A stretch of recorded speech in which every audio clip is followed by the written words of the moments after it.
আমরা ব্যস্ত হয়ে গেছি, ঠিক একইভাবে তারাও আমাদেরকে ভুলে যাবে। এই জন্য আমি বারবার আপনাদেরকে মনে করে একটা কথা, আমার জীবন থেকে উপলব্ধি করি একটা কথা, যে একমাত্র আল্লাহ ছাড়া এই পৃথিবীতে এবং পরকালে আমাদের আপন বলে কেউ নাই। বাকি সবাই সবার স্বার্থের জন্য আছে। মানুষ মানুষের অবস্থানকেই মূল্যায়ন করে, মানুষ মানুষের অবস্থানকেই মূল্যায়ন করে। আল্লাহ রাব্বুল আলামিন আপনার ভিতরটাকে ভালোবাসেন। দেখেন, আপনি যখন নামাজ পড়েন নাই, আল্লাহ পাক কিন্তু আপনাকে ধ্বংস করে দেন নাই। আল্লাহ পরম করুণাময় আপনাকে হেদায়েত দিয়ে নামাজি বানিয়ে দিয়েছেন। জীবন অনেক পাপ করেছেন, ইনস্ট্যান্ট আল্লাহ পাক শাস্তি দিতে পারতেন, আল্লাহ পাক দেন নাই। আল্লাহ আপনাকে ভালোবাসেন, আল্লাহ আমাকে ভালোবাসেন। আল্লাহ পাকের এই ভালোবাসার ঋণটা শোধ করার জন্য হলেও নামাজি হয়ে যান, আল্লাহর পথে ফিরে আসেন, দিনের জন্য কিছু করেন, দিনের ফিকির করেন, পড়াশোনা করেন। প্রিয় ভাইয়েরা, আল্লাহ পাক তৌফিক দান করুন। দেখুন, এই রিবা থেকে দূরে থাকার জন্য একটা হাদিস যথেষ্ট, যে 4 শ্রেণীর মানুষকে আল্লাহ রাসূল সাল্লাল্লাহু আলাইহি ওয়াসাল্লাম লাআনত করেছেন, অভিশাপ দিয়েছেন। ইনশাআল্লাহ আজকের লেকচার যাদের কানে যাবে, আমরা যদি না খেয়েও মরে যাই, আল্লাহ পাক না খেয়ে মারবেন না ইনশাআল্লাহ। রিজিক আছে, খাবো ইনশাআল্লাহ। কিন্তু হয়তো বা অভাব হবে, টাকা পয়সা একটু কম হতে পারে, অন্যের 10 তলা ফ্ল্যাট হবে, আমার হবে না, ঠিক আছে, অন্যের এত বিঘা বিঘা জমি আমার হয়তো হবে না। কিন্তু ইনশাআল্লাহ তাআলা এই যে দুনিয়ার মুসাফিরের জীবনটা, এটা মুসাফিরের জীবন না? মুসাফিরের জীবনটা কেটেই যাবে ইনশাআল্লাহ। কাটবে না? যে কোনো ভাবে কেটে তো যাবেই ইনশাআল্লাহ। এই যে পরকালের জীবনটা একটা চেতনার শক্তি, জানেন? দুনিয়াতে যত বাধা বিপত্তি আসুক, গাল মন্দ খান, গীবত তহমত খান, কষ্ট হোক, নির্যাতন হোক, একটা বিষয় মনের মধ্যে শান্তি দেয়। কি শান্তি? যে এই দুনিয়ার জীবনটা তো আর চিরস্থায়ী নয়, এটা তো সারা জীবন থাকবে না। ইনশাআল্লাহ এই অবস্থা আস্তে আস্তে পরিবর্তন হয়ে যাবে। ফাইন্না মাআল উসরি ইউসরা, পরকালে ইনশাআল্লাহ পাবো। দুনিয়াতে না পেলে কি হয়েছে, পরকালে পাবো ইনশাআল্লাহ। যুবক ভাই, এসব জেনা ছেড়ে দেন, আল্লাহ রাব্বুল আলামিন আপনার জন্য হুর রেখেছেন জান্নাত, ইনশাআল্লাহ পাবেন ইনশাআল্লাহ। এটা ছেড়ে দেন, সুদ ছেড়ে দেন, আল্লাহ পাক আপনার জন্য হাউজে কাউসার রাখছে ইনশাআল্লাহ, ঠিক আছে? অন্যায় পাপ ছেড়ে দেন, আল্লাহ রাব্বুল আলামিন আপনার জন্য জান্নাত রেডি করে রাখছে ইনশাআল্লাহ। এই দুনিয়ার জীবনটা ধোঁকা, একটা ছোট্ট জীবন, পুরা ধোঁকা, কিচ্ছু নাই এর মধ্যে। আমার কথা শোনেন, এই দুনিয়ার জীবনে কিছুই নাই। চারপাশে অনেক কিছু মনে হবে, আপনার বাড়ি আছে, গাড়ি আছে, স্ট্যাটাস আছে, টাকা পয়সা, প্রতিপত্তি সব আছে। আদতে আপনি একা, আদতে আপনাকে একাই কবরে যাওয়া লাগবে, একাই আল্লাহর সাথে হিসেব নিকাশ দিতে হবে। কেউ নাই সাথে, আমাদের সাথে কেউ নাই। কিন্তু আপনি মনে করছেন যে সেলিব্রিটিজম বড়, আমি পলিটিক্যাল নেতা হয়েছি, আমাকে সবাই চেনে, আমি ইকোনমিক সেক্টরে লিড দেই, রাষ্ট্রকে লিড দেই, আমি ধর্মতাত্ত্বিক ক্ষেত্রে লিড দেই, আমাকে দেখলে মানুষ বাহবা দেয়, ইত্যাদি ইত্যাদি। দিন শেষে আমি একা, আপনিও একাই, আমাকেও একাই যেতে হবে, আপনাকেও একাই যেতে হবে। এগুলো সব চারপাশের খালি অন্ধ মোহ, আর কিচ্ছু না। এই মোহের মধ্যে ঢুকে পড়বেন না, আল্লাহ পাক তৌফিক এনায়েত করুন। নবী সাল্লাল্লাহু আলাইহি ওয়াসাল্লাম বারবার বলতেন, আল্লাহুম্মা ইন্নী আউযু বিকা মিন ফিতনাতিদ দুনিয়া, বলতেন না? হে আল্লাহ, আমি এই দুনিয়ার ফিতনা থেকে তোমার কাছে আশ্রয় প্রার্থনা করছি। ওয়া ইন্নী আউযু বিকা মিন ফিতনাতিন নিসা, আমি মহিলাদের ফিতনা থেকেও আশ্রয় প্রার্থনা করছি। আরো দোয়া করতেন, আল্লাহুম্মা ইন্নী আউযু বিকা মিন আযাবিল কবর, হে আল্লাহ, আমি কবরের আযাব থেকে আশ্রয় প্রার্থনা করছি। ওয়া আযাবি জাহান্নাম, জাহান্নামের আযাব থেকে আশ্রয় প্রার্থনা করছি। ওয়া মিন ফিতনাতিল মাহইয়া ওয়াল মামাত, জীবন মৃত্যুর ফিতনা থেকে আশ্রয় প্রার্থনা করছি। ওয়া মিন শাররি ফিতনাতিল মাসিহিদ দাজ্জাল, এবং দাজ্জালের ফিতনা থেকে আশ্রয় প্রার্থনা করছি। দাজ্জালে পরে আসবো ইনশাআল্লাহ। দাজ্জাল নিয়ে আলোচনা করলে আবার কিছু মানুষ খারেজি ট্যাগ লাগাই দিতে পারে, ওই জন্য এদিকে আমি এখন যাচ্ছি না। হ্যাঁ, সামনে আসে তো রিবা, রিবার বিষয়টা বলছিলাম। আইয়ামে জাহিলিয়াতে যে সেই রিবা এখনকার বিশ্বে আছে কি নাই বলেন? ওই সময় না হয় মক্কায় ছিল, এখন কি সারা বিশ্বব্যাপী নাই? বিশ্বের কোনো কান্ট্রি রিবা মুক্ত না, বিশ্বের কোনো দেশ রিবা থেকে মুক্ত থাকতে পারবে না, এই বিশ্ব পরিচালনা যারা করছে ওদের আন্ডারে থাকলে। কখন হবে বিশ্ব রিবা মুক্ত? একদিন বিশ্ব রিবা মুক্ত হবে ইনশাআল্লাহ। একদিন না একদিন এই বিশ্বটা সুদ মুক্ত হবে ইনশাআল্লাহ তাআলা। তখন জালেম পার পাবে না, মাজলুমের রক্ত শ্রম বৃথা যাবে না ইনশাআল্লাহ।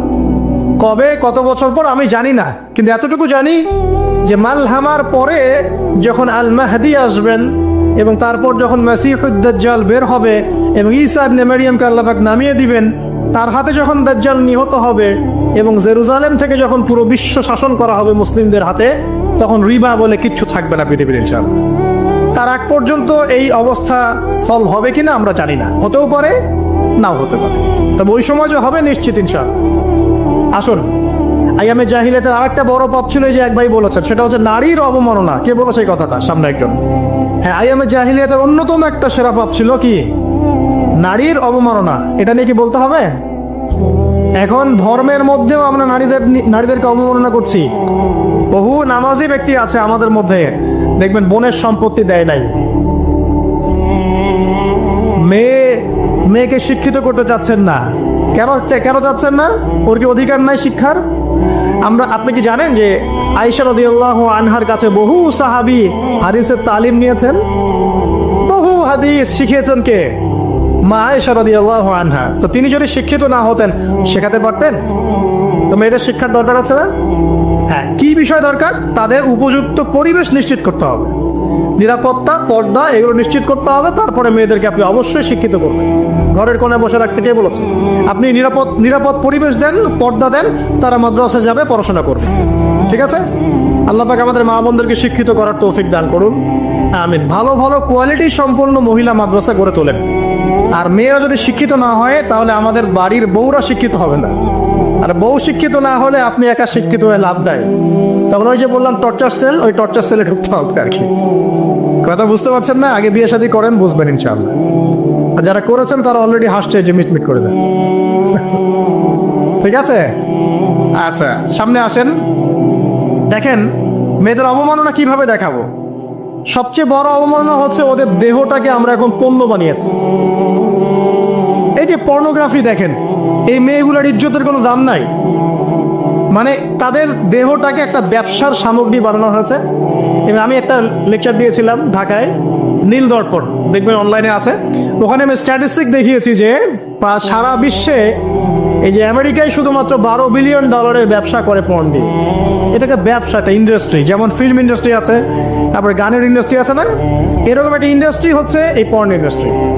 এখানে সবাই অ্যাক্ট্রেস, এটা হচ্ছে অভিনেতা অভিনেত্রী। এখানে যা দেখানো হয় এগুলো কিন্তু রিয়েল না, বাস্তব না, সব ফেক। বুঝতে পারছেন না কথা? এগুলো অভিনয়, এগুলো ফেক। এবং এটা একটা ইন্ডাস্ট্রি, এর মধ্য দিয়ে মেয়েদের দেহটাকে পণ্য বানিয়ে সারা বিশ্বে ব্যবসা করছে। এবং এর একটা অন্যতম উদ্দেশ্য হচ্ছে মুসলিম যুবকদের ঈমান যেন নষ্ট করা যায়। কারণ মুসলিম যুবকদের ঈমান চলে গেলে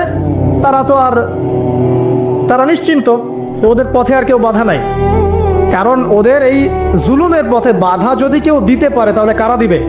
মুসলিমরা। আর মুসলিমদের মধ্যে সবচেয়ে শৌর্য বীর্য কাদের মধ্যে থাকে? যুবকদের মধ্যে। তো যুবকদের ঈমান যদি চলে যায় তাহলে এদের আর কোনো সমস্যা নেই।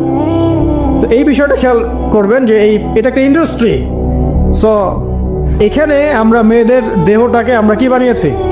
পণ্য বানিয়ে দিয়েছি। আর এখন তো চলছে কাপড় খোলা সংস্কৃতি।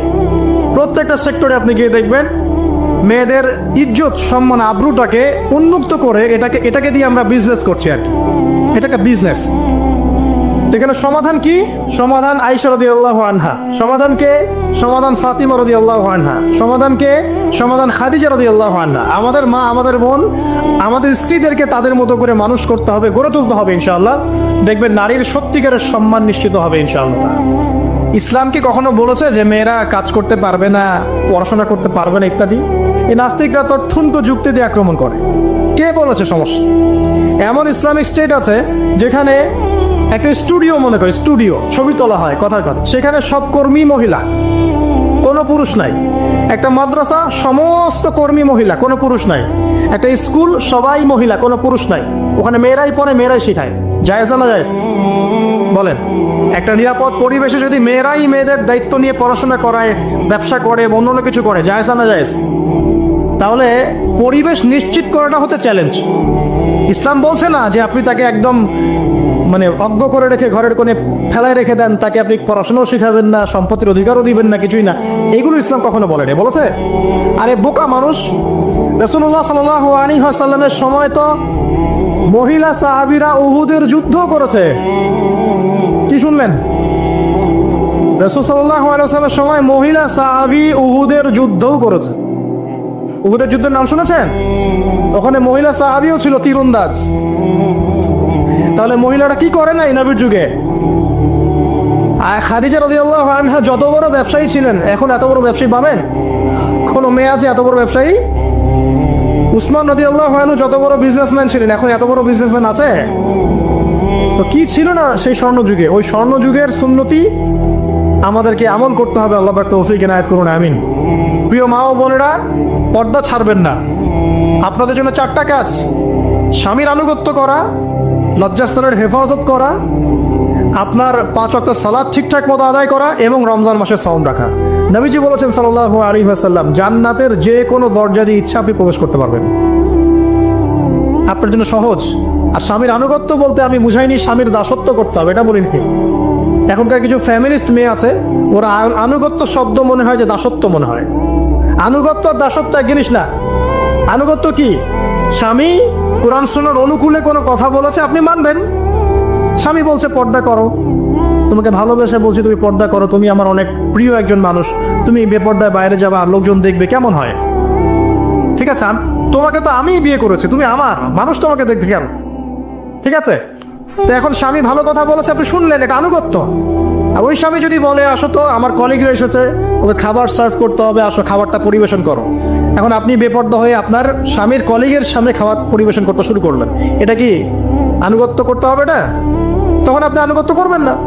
সিম্পল, কোরআন সুন্নাহর অনুগত কাজে আপনি স্বামীর আনুগত্য করবেন, বিপরীতে গেলে আপনি করবেন না। স্বামীর আনুগত্য মানে স্বামীর দাসত্ব নয়। আর এই হাদিসটা আপনি কেন ভুলে যান যে আল্লাহ রাসূল সাল্লাল্লাহু আলাইহি ওয়াসাল্লাম বলেছেন, আল্লাহ ছাড়া যদি কাউকে সেজদা করা যেত, সম্মান বুঝাচ্ছেন, আল্লাহ ছাড়া যদি কাউকে সেজদা করা জায়েজ হতো, আমি মেয়েদেরকে বলতাম যেন স্বামীকে সেজদা করে। কেন? কারণ আপনাকে রেসপন্সিবিলিটি, আপনার খাবার, আপনার ফুড, আপনার শেল্টার, আপনার মানে পুরো দায় দায়িত্ব নিজের হাড় ভাঙা পরিশ্রম দিয়ে, জীবনের ঝুঁকি নিয়ে স্বামী আপনার জন্য করে। সে আপনার সম্মান পাওয়ার যোগ্য তো? সে কি আপনার সম্মান পাওয়ার যোগ্য নয়? আপনি যদি সম্মানের হক আদায় না করতে পারেন তাহলে আপনি অকৃতজ্ঞ। আর অকৃতজ্ঞ মেয়ে কখনো জান্নাতে যাবে? একটা হাদিসে আছে, বেশিরভাগ মেয়ে জাহান্নামে যাওয়ার অন্যতম কারণ হচ্ছে তারা স্বামীর সাথে কুফুরি করে। কি করে? মানে সারা জীবন স্বামী ভালোবেসে যায়, ভরণ পোষণ দিয়ে যায়, সব চাহিদা পূরণ করে যায়, একদিন দেখবেন কথা কাটাকাটি হয়েছে, ওই দিন বলে বসবে যে তোমার কাছে আমি কিচ্ছু পাই নাই সারা জীবন। এই যে কুফুরি, এই কারণে তারা জাহান্নামে যেতে পারে বেশি। আল্লাহ হেফাজত করুন।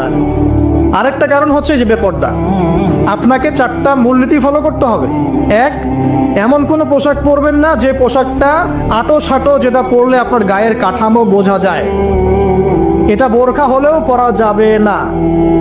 আমি কি বুঝাতে পারছি? ডিজিটাল বোরখা দেখেন নাই? দেখছেন? মাশাআল্লাহ। আর কারা কারা দেখছেন? এদিকে চোখ বেশি যায় না? আচ্ছা, এমনি দেখা যায়, চোখ দিতে হয় না, এমনি দেখা যায়। ডিজিটাল বোরখা চলবে না, ডিজিটাল বোরখা চলবে না। আমার মত, এটা আমি মত দিচ্ছি, আমি আল্লাহর রাস্তায় সময় দিয়েছি অনেকদিন, এবং এখানে যে পর্দাটা শেখানো হয় এরকম পর্দা আমি অন্য কোথাও দেখিনি। এত চমৎকার পর্দা শেখানো হয়। কারা কারা সময় লাগিয়েছেন? 3 দিন 7 দিন সময় দিয়েছেন কারা কারা? বেশিরভাগই দেন নাই, সমস্যা নাই, দিতে হবে। আমি বাধ্যতামূলক বলিনি আপনাকে, বলেছি এখানে পর্দা শেখানো হয়, চমৎকার পর্দা শেখানো হয়, যে এখানে চোখটা পর্যন্ত তাদের ঢেকে রাখার তালিম দেওয়া হয়। যাই হোক, যেখানেই শেখেন, অ্যাটলিস্ট পর্দাটা শিখলেই হলো।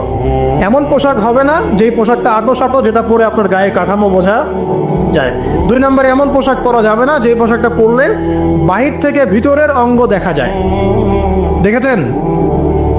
দেখেন নাই? দেখছেন হুজুর? আচ্ছা, আপনারা তো সব দেখেন দেখি। তারপরে 3 নাম্বার, এমন পোশাক পরা যাবে না যেটা অমুসলিমদের সাথে সাদৃশ্য আছে। কথা বুঝতে পারছেন? অমুসলিমদের ধর্মীয় বিষয়ের সাথে সাদৃশ্য আছে এমন পোশাক মুসলিম মেয়েদের পরা যাবে না।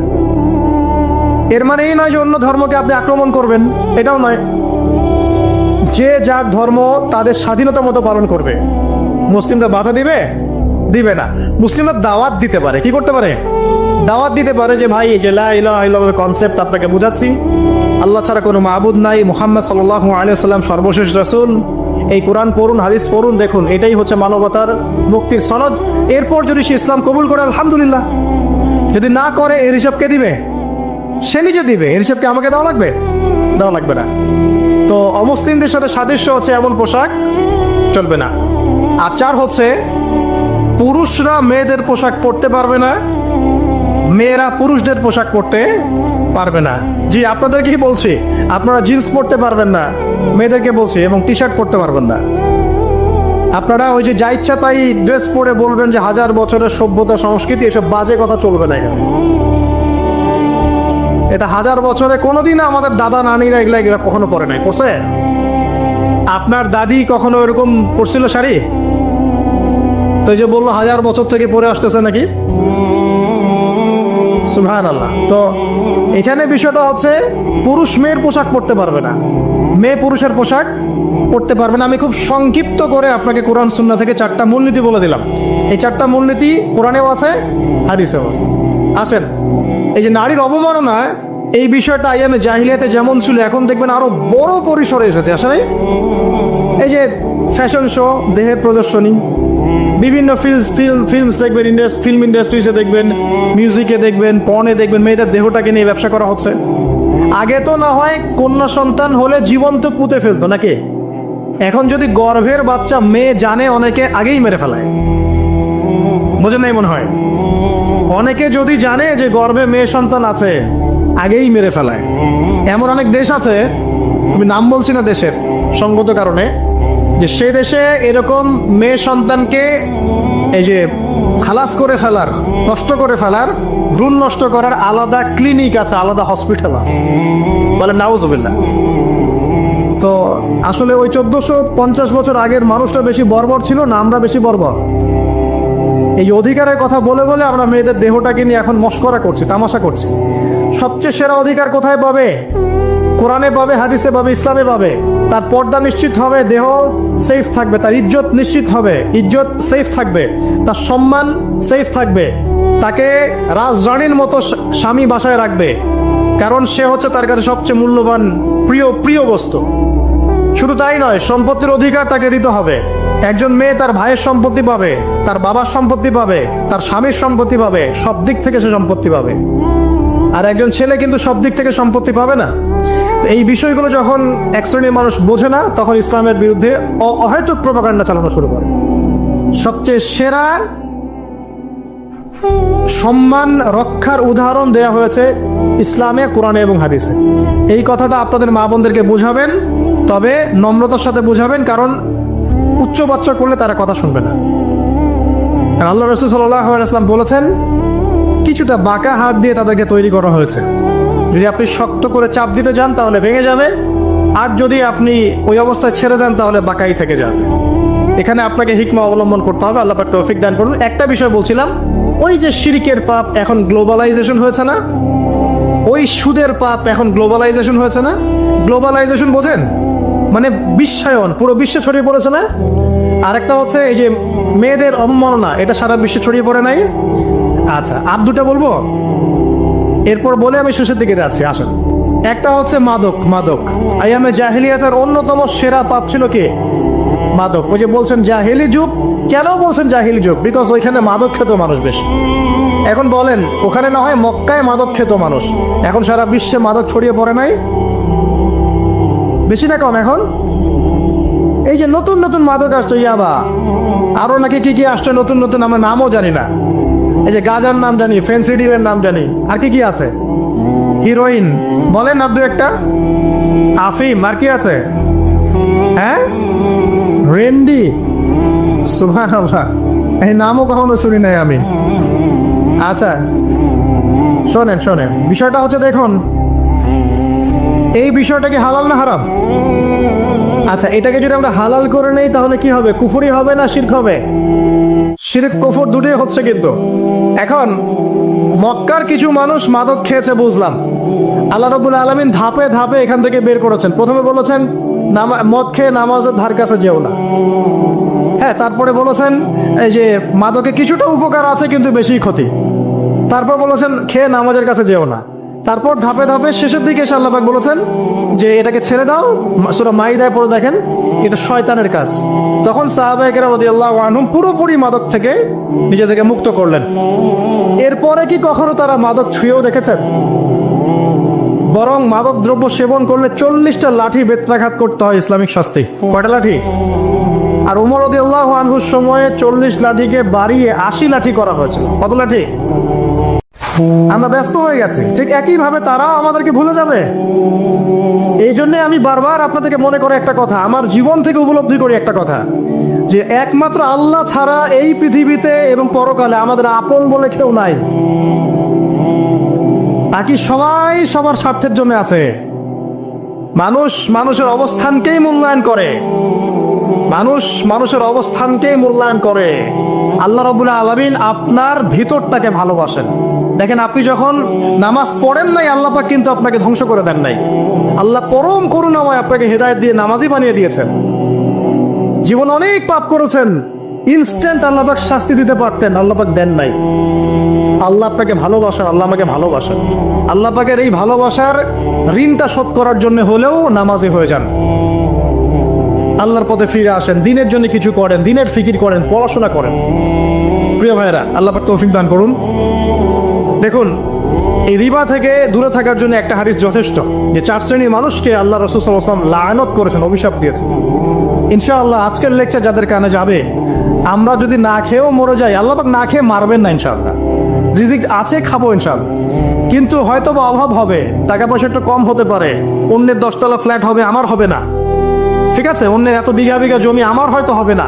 কিন্তু ইনশাআল্লাহ তাআলা এই যে দুনিয়ার মুসাফিরের জীবনটা, এটা মুসাফিরের জীবন না? মুসাফিরের জীবনটা কেটেই যাবে ইনশাআল্লাহ। কাটবে না? যে কোনো ভাবে কেটে তো যাবেই ইনশাআল্লাহ। এই যে পরকালের জীবনটা একটা চেতনার শক্তি, জানেন? দুনিয়াতে যত বাধা বিপত্তি আসুক, গাল মন্দ খান, গীবত তহমত খান, কষ্ট হোক, নির্যাতন হোক, একটা বিষয় মনের মধ্যে শান্তি দেয়। কি শান্তি? যে এই দুনিয়ার জীবনটা তো আর চিরস্থায়ী নয়, এটা তো সারা জীবন থাকবে না।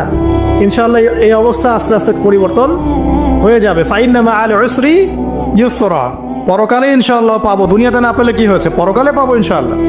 যুবক ভাই, এসব জেনা ছেড়ে দেন, আল্লাহ রাব্বুল আলামিন আপনার জন্য হুর রেখেছেন জান্নাত, ইনশাআল্লাহ পাবেন ইনশাআল্লাহ। এটা ছেড়ে দেন, সুদ ছেড়ে দেন, আল্লাহ পাক আপনার জন্য হাউজে কাউসার রাখছে ইনশাআল্লাহ, ঠিক আছে? অন্যায় পাপ ছেড়ে দেন, আল্লাহ রাব্বুল আলামিন আপনার জন্য জান্নাত রেডি করে রাখছে ইনশাআল্লাহ। এই দুনিয়ার জীবনটা ধোঁকা, একটা ছোট্ট জীবন, পুরা ধোঁকা, কিচ্ছু নাই এর মধ্যে। আমার কথা শোনেন, এই দুনিয়ার জীবনে কিছুই নাই। চারপাশে অনেক কিছু মনে হবে, আপনার বাড়ি আছে, গাড়ি আছে, স্ট্যাটাস আছে, টাকা পয়সা, প্রতিপত্তি সব আছে। আদতে আপনি একা, আদতে আপনাকে একাই কবরে যাওয়া লাগবে, একাই আল্লাহর সাথে হিসেব নিকাশ দিতে হবে। কেউ নাই সাথে, আমাদের সাথে কেউ নাই। কিন্তু আপনি মনে করছেন যে সেলিব্রিটিজম বড়, আমি পলিটিক্যাল নেতা হয়েছি, আমাকে সবাই চেনে, আমি ইকোনমিক সেক্টরে লিড দেই, রাষ্ট্রকে লিড দেই, আমি ধর্মতাত্ত্বিক ক্ষেত্রে লিড দেই, আমাকে দেখলে মানুষ বাহবা দেয়, ইত্যাদি ইত্যাদি। দিন শেষে আমি একা, আপনিও একাই, আমাকেও একাই যেতে হবে, আপনাকেও একাই যেতে হবে। এগুলো সব চারপাশের খালি অন্ধ মোহ, আর কিচ্ছু না। এই মোহের মধ্যে ঢুকে পড়বেন না, আল্লাহ পাক তৌফিক এনায়েত করুন। নবী সাল্লাল্লাহু আলাইহি ওয়াসাল্লাম বারবার বলতেন, আল্লাহুম্মা ইন্নী আউযু বিকা মিন ফিতনাতিদ দুনিয়া, বলতেন না? হে আল্লাহ, আমি এই দুনিয়ার ফিতনা থেকে তোমার কাছে আশ্রয় প্রার্থনা করছি। ওয়া ইন্নী আউযু বিকা মিন ফিতনাতিন নিসা, আমি মহিলাদের ফিতনা থেকেও আশ্রয় প্রার্থনা করছি। আরো দোয়া করতেন, আল্লাহুম্মা ইন্নী আউযু বিকা মিন আযাবিল কবর, হে আল্লাহ, আমি কবরের আযাব থেকে আশ্রয় প্রার্থনা করছি। ওয়া আযাবি জাহান্নাম, জাহান্নামের আযাব থেকে আশ্রয় প্রার্থনা করছি। ওয়া মিন ফিতনাতিল মাহইয়া ওয়াল মামাত, জীবন মৃত্যুর ফিতনা থেকে আশ্রয় প্রার্থনা করছি। ওয়া মিন শাররি ফিতনাতিল মাসিহিদ দাজ্জাল, এবং দাজ্জালের ফিতনা থেকে আশ্রয় প্রার্থনা করছি। দাজ্জালে পরে আসবো ইনশাআল্লাহ। দাজ্জাল নিয়ে আলোচনা করলে আবার কিছু মানুষ খারেজি ট্যাগ লাগাই দিতে পারে, ওই জন্য এদিকে আমি এখন যাচ্ছি না। হ্যাঁ, সামনে আসে তো রিবা, রিবার বিষয়টা বলছিলাম। আইয়ামে জাহিলিয়াতে যে সেই রিবা এখনকার বিশ্বে আছে কি নাই বলেন? ওই সময় না হয় মক্কায় ছিল, এখন কি সারা বিশ্বব্যাপী নাই?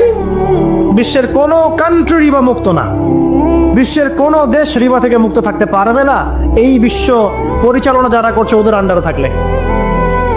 কখন হবে বিশ্ব রিবা মুক্ত? একদিন বিশ্ব রিবা মুক্ত হবে ইনশাআল্লাহ। একদিন না একদিন এই বিশ্বটা সুদ মুক্ত হবে ইনশাআল্লাহ তাআলা। তখন জালেম পার পাবে না, মাজলুমের রক্ত শ্রম বৃথা যাবে না ইনশাআল্লাহ। কবে, কত বছর পর আমি জানি না, কিন্তু এতটুকু জানি যে মালহামার পরে যখন আল মাহদি আসবেন, এবং তারপর যখন মাসিহুদ দাজ্জাল বের হবে এবং ঈসা ইবনে মারইয়ামকে আল্লাহ পাক নামিয়ে দিবেন, তার হাতে যখন দাজ্জাল নিহত হবে এবং জেরুজালেম থেকে যখন পুরো বিশ্ব শাসন করা হবে মুসলিমদের হাতে, তখন রিবা বলে কিচ্ছু থাকবে না পৃথিবীর ইনশাআল্লাহ। তার আগ পর্যন্ত এই অবস্থা সলভ হবে কিনা আমরা জানি না, হতেও পারে নাও হতে পারে, তবে ওই সময় যে হবে নিশ্চিত ইনশাআল্লাহ। আসুন, আইয়ামে জাহিলিয়াতের আরেকটা বড় পাপ ছিল যে এক ভাই বলেছেন, সেটা হচ্ছে নারীর অবমাননা। কে বলেছে এই কথাটা? সামনে একজন। হ্যাঁ, আইয়ামে জাহিলিয়াতের অন্যতম একটা সেরা পাপ ছিল কি? নারীর অবমাননা। এটা নিয়ে কি বলতে হবে? এখন ধর্মের মধ্যেও আমরা নারীদেরকে অবমাননা করছি। বহু নামাজি ব্যক্তি আছে আমাদের মধ্যে, দেখবেন বোনের সম্পত্তি দেয় নাই, মেয়েকে শিক্ষিত করতে চাচ্ছেন না। কেন চাচ্ছেন না? ওর কি অধিকার নাই শিক্ষার? আপনি কি জানেন যে আয়েশা রাদিয়াল্লাহু আনহার কাছে বহু সাহাবী হাদিসের তালিম নিয়েছেন, বহু হাদিস শিখিয়েছেন কে? মা আয়েশা রাদিয়াল্লাহু আনহা। তো তিনি যদি শিক্ষিত না হতেন শেখাতে পারতেন? তো মেয়েদের শিক্ষার দরকার আছে না? হ্যাঁ, কি বিষয় দরকার? তাদের উপযুক্ত পরিবেশ নিশ্চিত করতে হবে, নিরাপত্তা, পর্দা এগুলো নিশ্চিত করতে হবে। তারপরে মেয়েদেরকে আপনি অবশ্যই শিক্ষিত করবেন। ঘরের কোণায় বসে রাখতে কে বলেছে? আপনি নিরাপদ পরিবেশ দেন, পর্দা দেন, তারা মাদ্রাসায় যাবে, পড়াশোনা করবে। ঠিক আছে? আল্লাহ পাক আমাদের মা বোনদেরকে শিক্ষিত করার তৌফিক দান করুন, আমিন। ভালো ভালো কোয়ালিটি সম্পন্ন মহিলা মাদ্রাসা গড়ে তোলেন। আর মেয়েরা যদি শিক্ষিত না হয় তাহলে আমাদের বাড়ির বউরা শিক্ষিত হবে না। আর বউ শিক্ষিত না হলে আপনি একা শিক্ষিত হয়ে লাভ দেয়। তখন ওই যে বললাম টর্চার সেল, ওই টর্চার সেলে ঢুকতে হবে আর কি। কথা বুঝতে পারছেন না? আগে বিয়ে শাদী করেন, বুঝবেন ইনশাআল্লাহ। আর যারা করেছেন তারা অলরেডি হাসছে যে মিটমিট করে দেন। ঠিক আছে? আচ্ছা, সামনে আসেন। দেখেন মেয়েদের অবমাননা কিভাবে দেখাবো। সবচেয়ে বড় অবমাননা হচ্ছে ওদের দেহটাকে আমরা এখন পণ্য বানিয়েছি। এই যে পর্নোগ্রাফি দেখেন, এই মেয়েগুলোর ইজ্জতের কোনো দাম নাই। মানে তাদের দেহটাকে একটা ব্যবসার সামগ্রী বানানো হয়েছে। এবং আমি একটা লেকচার দিয়েছিলাম ঢাকায়, নীল দর্পণ, দেখবেন অনলাইনে আছে। ওখানে আমি স্ট্যাটিস্টিক দেখিয়েছি যে সারা বিশ্বে এই যে আমেরিকায় শুধুমাত্র $12 বিলিয়ন ব্যবসা করে পর্ন দিয়ে। এটাকে ব্যবসা, একটা ইন্ডাস্ট্রি। যেমন ফিল্ম ইন্ডাস্ট্রি আছে, তারপরে গানের ইন্ডাস্ট্রি আছে না, এরকম একটা ইন্ডাস্ট্রি হচ্ছে এই পর্ন ইন্ডাস্ট্রি। এখানে সবাই অ্যাক্ট্রেস, এরা হচ্ছে অভিনেতা অভিনেত্রী। এখানে যা দেখানো হয় এগুলো কিন্তু রিয়েল না, বাস্তব না, সব ফেক। বুঝতে পারছেন না কথা? এগুলো অভিনয়, এগুলো ফেক। এবং এটা একটা ইন্ডাস্ট্রি, এর মধ্য দিয়ে মেয়েদের দেহটাকে পণ্য বানিয়ে সারা বিশ্বে ব্যবসা করছে।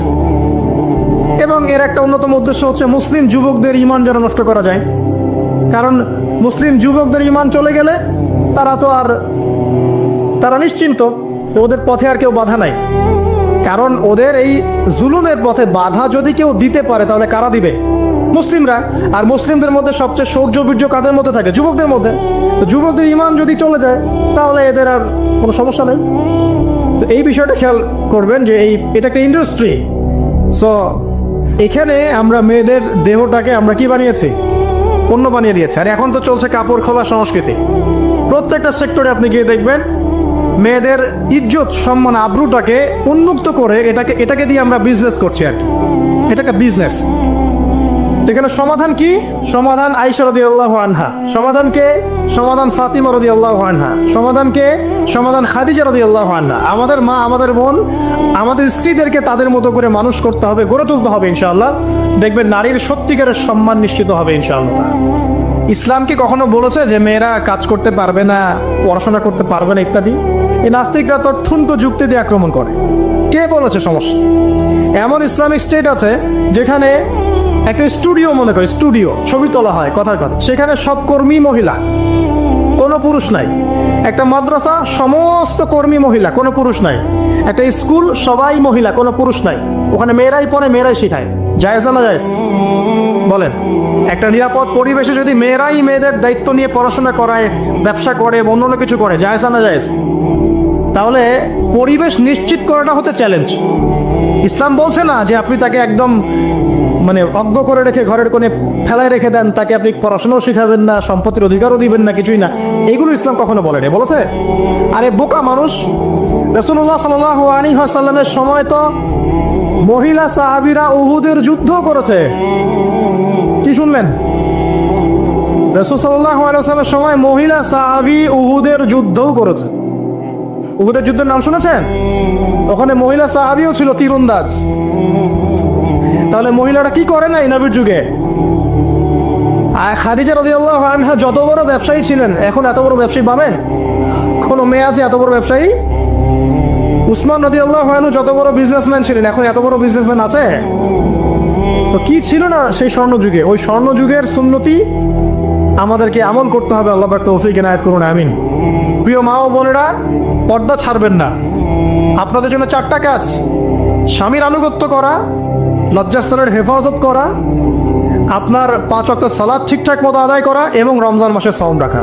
নবীজি বলেছেন সাল্লাল্লাহু আলাইহি ওয়াসাল্লাম, জান্নাতের যে কোনো দরজা দিয়ে ইচ্ছা আপনি প্রবেশ করতে পারবেন। আপনার জন্য সহজ। আর স্বামীর আনুগত্য বলতে আমি বুঝাইনি স্বামীর দাসত্ব করতে হবে, এটা বলিনি। এখনকার কিছু ফ্যামিলিস্ট মেয়ে আছে, ওরা আনুগত্য শব্দ মনে হয় যে দাসত্ব মনে হয়। আনুগত্য আর দাসত্ব এক জিনিস না। আনুগত্য কি? স্বামী কোরআন সুন্নাহর অনুকূলে কোনো কথা বলেছে, আপনি মানবেন। স্বামী বলছে পর্দা করো, তোমাকে ভালোবেসে বলছি তুমি পর্দা করো, তুমি আমার অনেক প্রিয় একজন মানুষ, তুমি বেপর্দায় বাইরে যাবা, লোকজন দেখবে, কেমন হয়? ঠিক আছে, তোমাকে তো আমি বিয়ে করেছি, তুমি আমার, মানুষ তোমাকে দেখবে কেন? ঠিক আছে, তো এখন স্বামী ভালো কথা বলেছে, আপনি শুনলেন, এটা আনুগত্য। আর ওই স্বামী যদি বলে আসো তো আমার কলিগরা এসেছে, ওকে খাবার সার্ভ করতে হবে, আসো খাবারটা পরিবেশন করো, এখন আপনি বেপর্দা হয়ে আপনার স্বামীর কলিগের সামনে খাবার পরিবেশন করতে শুরু করলেন, এটা কি আনুগত্য করতে হবে না? তখন আপনি আনুগত্য করবেন না। সিম্পল, কোরআন সুন্নাহর অনুগত কাজে আপনি স্বামীর আনুগত্য করবেন, বিপরীতে গেলে আপনি করবেন না। স্বামীর আনুগত্য মানে স্বামীর দাসত্ব নয়। আর এই হাদিসটা আপনি কেন ভুলে যান যে আল্লাহ রাসূল সাল্লাল্লাহু আলাইহি ওয়াসাল্লাম বলেছেন, আল্লাহ ছাড়া যদি কাউকে সেজদা করা যেত, সম্মান বুঝাচ্ছেন, আল্লাহ ছাড়া যদি কাউকে সেজদা করা জায়েজ হতো, আমি মেয়েদেরকে বলতাম যেন স্বামীকে সেজদা করে। কেন?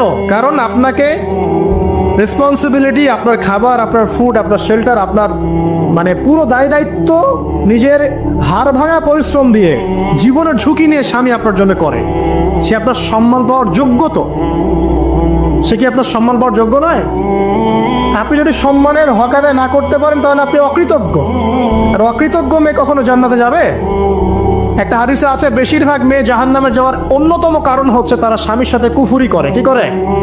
মানে সারা জীবন স্বামী ভালোবেসে যায়, ভরণ পোষণ দিয়ে যায়, সব চাহিদা পূরণ করে যায়, একদিন দেখবেন কথা কাটাকাটি হয়েছে, ওই দিন বলে বসবে যে তোমার কাছে আমি কিচ্ছু পাই না সারা জীবন। এই যে কুফুরি, এই কারণে তারা জাহান্নামে যেতে পারে বেশি। আল্লাহ হেফাজত করুন। আরেকটা কারণ হচ্ছে যে বেপর্দা। আপনাকে 4টা মূলনীতি ফলো করতে হবে। 1, এমন কোনো পোশাক পরবেন না যে পোশাকটা আটো সাটো, যেটা পরলে আপনার গায়ের কাঠামো বোঝা যায়। এটা বোরখা হলেও পরা যাবে না। আমি কি বুঝাতে পারছি? ডিজিটাল বোরখা দেখেন নাই? দেখছেন? মাশাআল্লাহ। আর কারা কারা দেখছেন? এদিকে চোখ বেশি যায় না? আচ্ছা, এমনি দেখা যায়, চোখ দিতে হয় না, এমনি দেখা যায়। ডিজিটাল বোরখা চলবে না, ডিজিটাল বোরখা চলবে না। আমার মত, এটা আমি মত দিচ্ছি, আমি আল্লাহর রাস্তায় সময় দিয়েছি অনেকদিন, এবং এখানে যে পর্দাটা শেখানো হয় এরকম পর্দা আমি অন্য কোথাও দেখিনি। এত চমৎকার পর্দা শেখানো হয়। কারা কারা সময় লাগিয়েছেন? 3 দিন 7 দিন সময় দিয়েছেন কারা কারা? বেশিরভাগই দেন নাই, সমস্যা নাই, দিতে হবে। আমি বাধ্যতামূলক বলিনি আপনাকে, বলেছি এখানে পর্দা শেখানো হয়, চমৎকার পর্দা শেখানো হয়, যে এখানে চোখটা পর্যন্ত তাদের ঢেকে রাখার তালিম দেওয়া হয়। যাই হোক, যেখানেই শেখেন, অ্যাটলিস্ট পর্দাটা শিখলেই হলো। এমন পোশাক হবে না যেই পোশাকটা আটো সাটো, যেটা পরে আপনার গায়ে কাঠামো বোঝা যায়। 2 নম্বরে, এমন পোশাক পরা যাবে না যে পোশাকটা পরলে বাহির থেকে ভিতরের অঙ্গ দেখা যায়। দেখেছেন? দেখেন নাই? দেখছেন হুজুর? আচ্ছা, আপনারা তো সব দেখেন দেখি। তারপরে 3 নাম্বার, এমন পোশাক পরা যাবে না যেটা অমুসলিমদের সাথে সাদৃশ্য আছে। কথা বুঝতে পারছেন? অমুসলিমদের ধর্মীয় বিষয়ের সাথে সাদৃশ্য আছে এমন পোশাক মুসলিম মেয়েদের পরা যাবে না। এর মানে এই নয় যে অন্য ধর্মকে আপনি আক্রমণ করবেন, এটাও নয়। যে যার ধর্ম তাদের স্বাধীনতা মতো পালন করবে। মুসলিমরা বাধা দিবে না। মুসলিমরা দাওয়াত দিতে পারে। কি করতে পারে?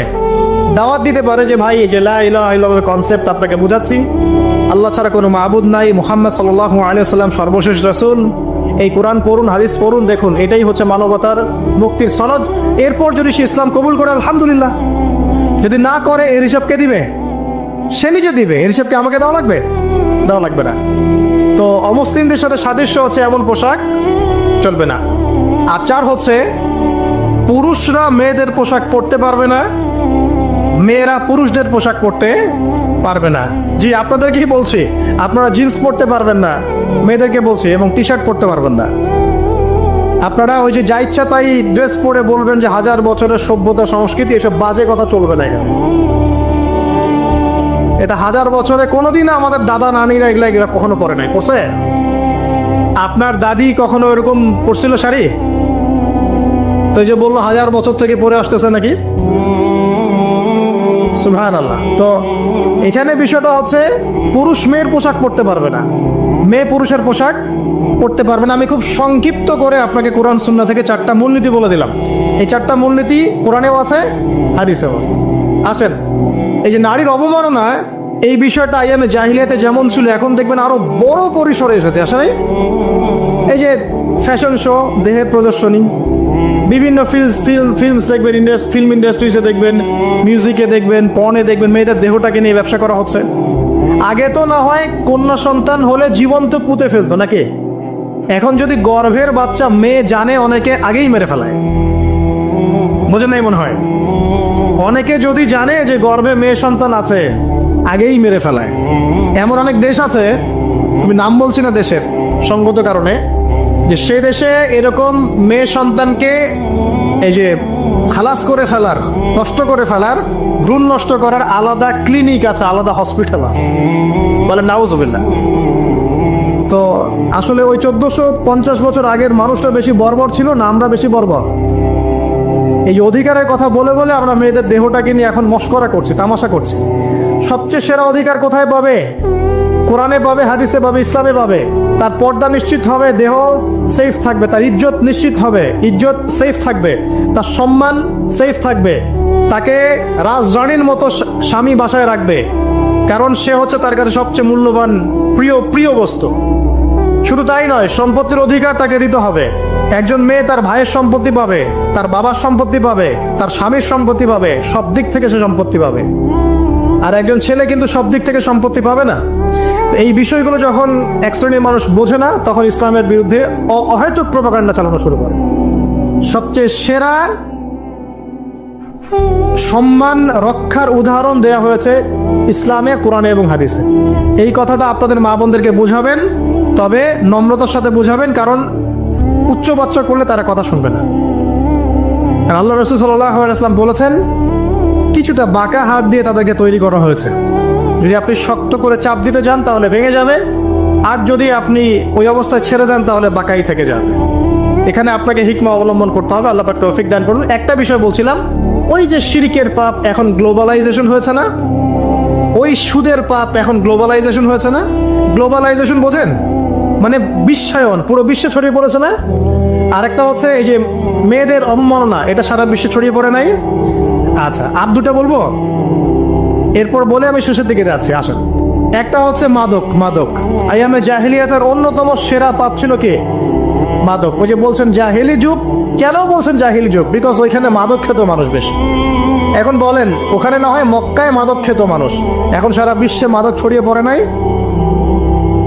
বেশি না কম? এখন এই যে নতুন নতুন মাদক আসছে, ইয়াবা, আরো নাকি কি কি আসছে নতুন নতুন, আমরা নামও জানি না। এই যে গাজার নাম জানি, ফেন্সিডিলের নাম জানি, আর কি কি আছে, হিরোইন বলেন আর দু একটা, আফিম, আর কি আছে? হ্যাঁ, রেন্ডি, সুবহানাল্লাহ, এই নামও কখনো শুনি নাই আমি। আচ্ছা শোনেন, বিষয়টা হচ্ছে, দেখুন এই বিষয়টা কি হালাল না হারাম? আচ্ছা, এটাকে যদি আমরা হালাল করে নেই তাহলে কি হবে? কুফরি হবে না শিরক হবে? শিরক কুফর দুটোই হচ্ছে। কিন্তু এখন মক্কার কিছু মানুষ মাদক খেয়েছে বুঝলাম, আল্লাহ রাব্বুল আলামিন ধাপে ধাপে এখান থেকে বের করেছেন। প্রথমে বলেছেন মদ খেয়ে নামাজের ধার কাছে যেও না। হ্যাঁ, তারপরে বলেছেন এই যে মাদকে কিছুটা উপকার আছে কিন্তু বেশি ক্ষতি। তারপর বলেছেন খেয়ে নামাজের কাছে যেও না। তারপর ধাপে ধাপে শেষের দিকে এসে আল্লাহ পাক বলেছেন যে এটাকে ছেড়ে দাও। সূরা মাইদায় পড়ে দেখেন, এটা শয়তানের কাজ। তখন সাহাবায়ে কেরাম রাদিয়াল্লাহু আনহুম পুরোপুরি মাদক থেকে নিজেদেরকে মুক্ত করলেন। এরপরে কি কখনো তারা মাদক ছুঁয়েও দেখেছেন? বরং মাদক দ্রব্য সেবন করলে 40টা লাঠি বেত্রাঘাত করতে হয় ইসলামিক শাস্তি। কয়টা লাঠি? আর ওমর রাদিয়াল্লাহু আনহুর সময়ে 40 লাঠিকে বাড়িয়ে 80 লাঠি করা হয়েছিল। কত লাঠি?